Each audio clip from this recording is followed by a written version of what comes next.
Saludos, buenas tardes, gracias a cada uno de nuestros televidentes por sintonizar el espacio Algo Más que Vivir, como cada sábado. Roberto Díaz tiene el grato placer de compartir con todos ustedes esta nueva entrega a través de VTV, Canal 32, agradeciendo a la gerencia de este canal que nos da la oportunidad de llevar orientaciones cada sábado a nuestros amables televidentes, orientaciones que tienen que ver con el ámbito de la salud, siempre compartiendo con excelentes profesionales, médicos, psiquiatras, psicólogos.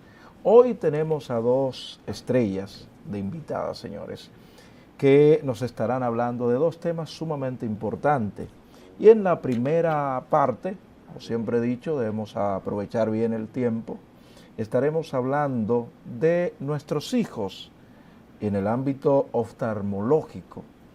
Y por esta razón, en este momento nos acompaña la doctora Ana Ramírez, que es médico oftalmóloga pediátrica. Así es. Saludos, buenas tardes, Ana, ¿cómo te sientes? Buenas tardes, todo bien, un placer para mí estar aquí con ustedes. Bienvenida al espacio Algo Más que Vivir, que se transmite cada sábado a través de este canal VTV. Gracias, gracias. Ahora, vamos a hablar un poco acerca de la importancia de la evaluación de nuestros hijos en el ámbito oftalmológico.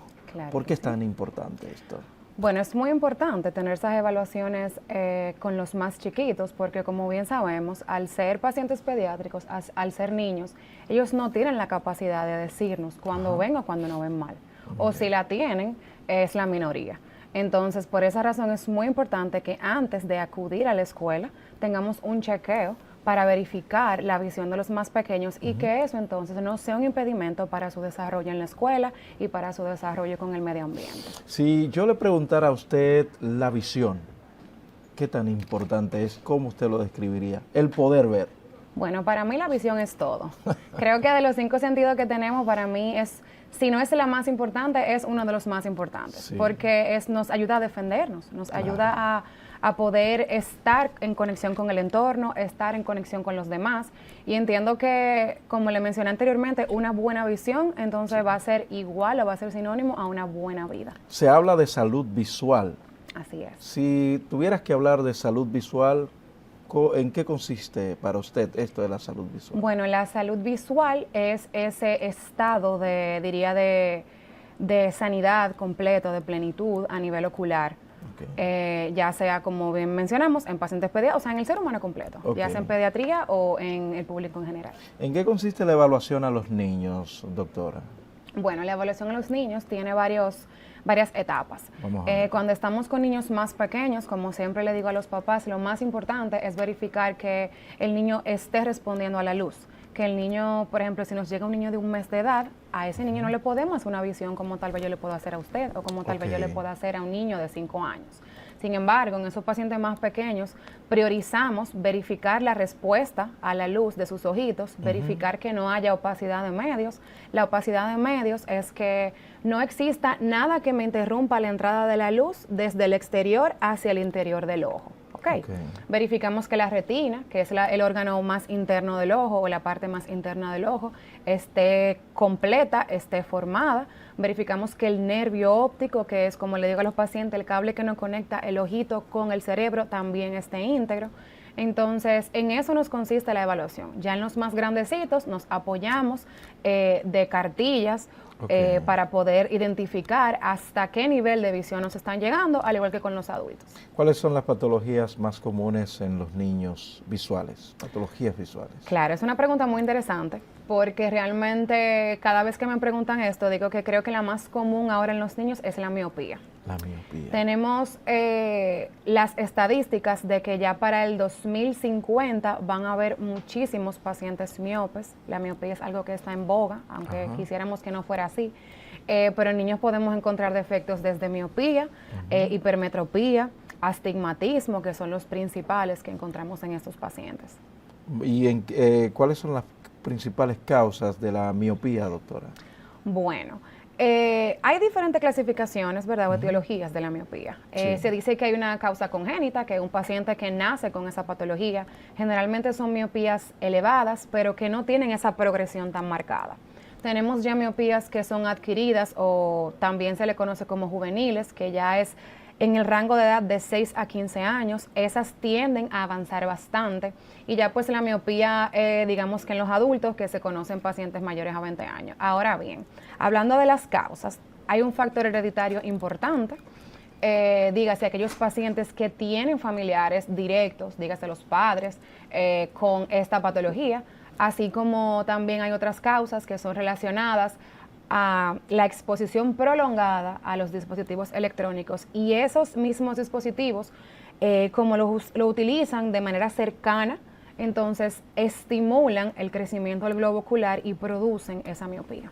¿Es común la retinopatía del prematuro? Es algo muy común. Ya gracias a Dios trabajamos muy de la mano con los pediatras, los perinatólogos, y estamos intentando, nosotros como pediatra oftalmólogo y los retinólogos, que también son los que más también valoran esa parte, de poder mejorar el uso del oxígeno, que si bien es cierto es un factor muy importante para la retinopatía del prematuro, ese oxígeno prolongado no es el único. Entonces, hemos tratado de regular esa parte, y me parece que para como estábamos tal vez hace 10 años, ahora hay una mejoría en esa patología. Doctora, ¿cómo puedo yo detectar que mi hijo tiene, por ejemplo, miopía? O cualquier, vamos a tomar la miopía. ¿Cuáles serían las señales a tomar en cuenta? Porque como bien usted dice, quizás el niño no pueda describir lo que le está pasando, pero yo como padre, ¿cómo lo detecto? Como ver este signo de alarma en mi hijo. Claro, lo primero es que el paciente se va a acercar mucho a las cosas. Vamos a tener un paciente que cuando coja un teléfono o cuando coja algo para ver, cualquier objeto, lo va a acercar mucho a sus ojos, porque la miopía, por definición, es esa visión borrosa de lejos. Vamos a tener pacientes que van a tener mucho dolor de cabeza, vamos a tener pacientes que van a tener astenopia, que también es conocido como cansancio visual. Entonces yo te diría que esos son los 3 síntomas principales que el paciente va a presentar, sobre todo los niños. El ojo vago. El ojo vago es otra patología. Esa sí es interesante, porque a menos que el paciente no acuda a consulta, el papá no se va a enterar. ¿Por qué? Porque tenemos 2 ojitos. Entonces los ojos, como siempre le digo, son hermanos. Pero siempre tenemos que verificar que los 2 trabajen, o sea, separaditos, trabajan separados para poder fusionar la imagen. Pero si por cualquier razón, dígase un estrabismo, alguna opacidad de medio, dígase cataratas, afectaciones corneales o afectaciones en la retina, evitan que esa visión se desarrolle, vamos a tener un ojo que va a ver menos que el otro.